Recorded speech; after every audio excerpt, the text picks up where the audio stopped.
माँ केमिति साजी पारिला राक्षसी निज शिशु को आज से लाट्रिन रो पैन भितरे पकाई देला। सतरे से माँ थिला ना डाहाणी थिला। ए कथाटी को कहिबा पूर्वरु लोम टांकुरी उठुची आउ आखि लुहरे भिजी जाउची। गोटे माँ आज ता संतान को लाट्रिन भितरे पकई देछि। जजपुर रोड गोष्ठी स्वास्थ्य केन्द्र रे अभावनीय घटना।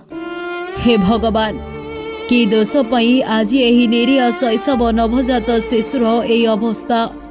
एमिति किछि हीन मानसिकता लोकंक पई आज नवजात शिशुंकर जीवन अकाल रे जीवारे लागिछि।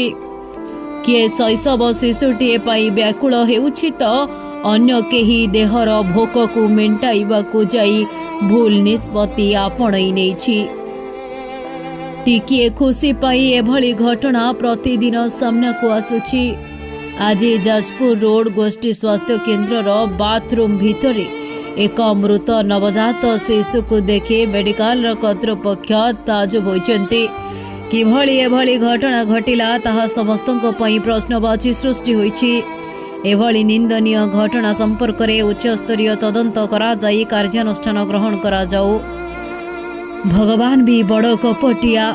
जहार दरकार जे गुहारी करिब ताकू देबेनी, जहार दरकार नहीं ताकू ही दिया।